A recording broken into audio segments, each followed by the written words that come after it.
Welcome to Lost in Revision. All of our content is public domain, literature, fairy tales, and folklore. We look at stories through an irreverent and lighthearted lens in our discussion episodes, and our daily stories are a fun way to listen to the original versions in a short format that can fit into most people's schedules.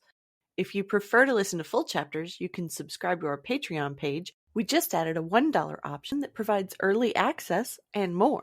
You can check the show notes for our Linktree page, where there are links to all of our public pages, ways to contact us, and all of our content. Our goal is to at least break even to cover our expenses, so any support that you can offer to help us reach that goal helps keep this podcast going and you entertained. All of our music is by Nathan Hubble and is used with his permission. Thanks, and enjoy the show. How Robin Hood Came to be an Outlaw. Part 6. "Nay, forbear!" cried Robin, laughing until his sore sides ached again. "He is a right good man and true, and no harm shall befall him. Now hark ye, good youth, wilt thou stay with me and be one of my band? 3 suits of Lincoln green shalt thou have each year, beside 40 marks in fee, and share with us whatsoever good shall befall us. Thou shalt eat sweet venison, and quaff the stoutest ale, and mine own good right-hand man shalt thou be, for never did I see such a cudgel player in all my life before. Speak, wilt thou be one of my good merry men?" "That I know not," quoth the stranger surlily, for he was angry at being so tumbled about. "If ye handle yew bow and apple shaft no better than ye do oaken cudgel, I wot ye are not fit to be called yeomen in my country. But if there be any man here that can shoot a better shaft than I, then will I bethink me of joining with you." "Now, by my faith," said Robin, "thou art a right saucy varlet, sir. Yet I will stoop to thee as I never stooped to man before. Good Stuteley, cut thou a fair white piece of bark 4 fingers in breadth, and set it 80 yards distant on yonder oak. Now, stranger, hit that fairly with a grey goose shaft, and call thyself an archer." "Ay, marry, that I will," answered he. "Give me a good stout bow and a fair broad arrow, and if I hit it not, strip me and beat me blue with bowstrings." Then he chose the stoutest bow among them all, next to Robin's own, and a straight grey goose shaft, well feathered and smooth, and stepping to the mark, while all the band, sitting or lying upon the greensward, watched to see him shoot, he drew the arrow to his cheek and loosed the shaft right deftly, sending it so straight down the path that it clove the mark in the very centre.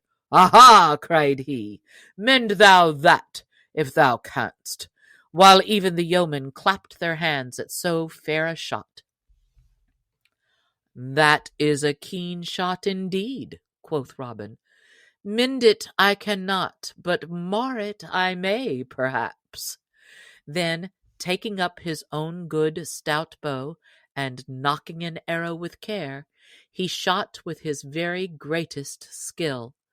Straight flew the arrow, and so true that it lit fairly upon the stranger's shaft, and split it into splinters. Then all the yeomen leaped to their feet, and shouted for joy that their master had shot so well.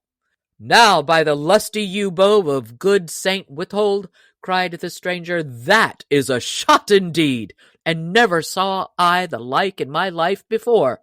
Now truly will I be thy man henceforth and for aye. Good Adam Bell was a fair shot, but ne'er shot he so." Adam Bell, Clem o' the Claw, and William of Cloudsley were 3 noted North Country bowmen whose names have been celebrated in many ballads of the olden time.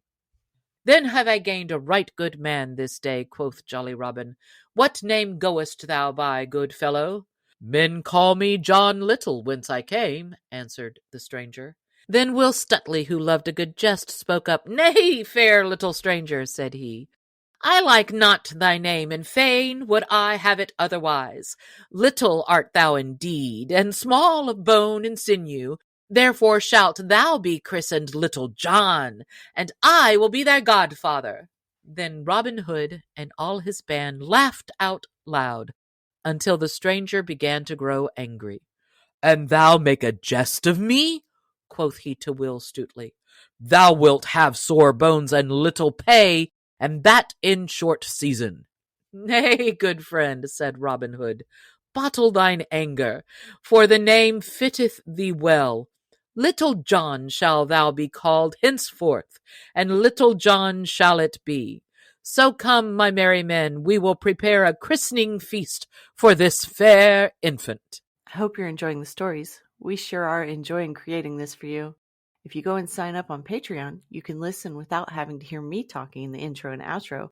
For only $3 a month, you get the full chapters as soon as I have them edited, and you have your own personal RSS feed with no interruptions. We just added a $1 option that provides early access and more. We also have an account with buymeacoffee.com if you want to support us that way. So check out our link tree in the show notes for all of the best ways to get in touch and support the show. There's a lot more waiting for us all at the end of the road.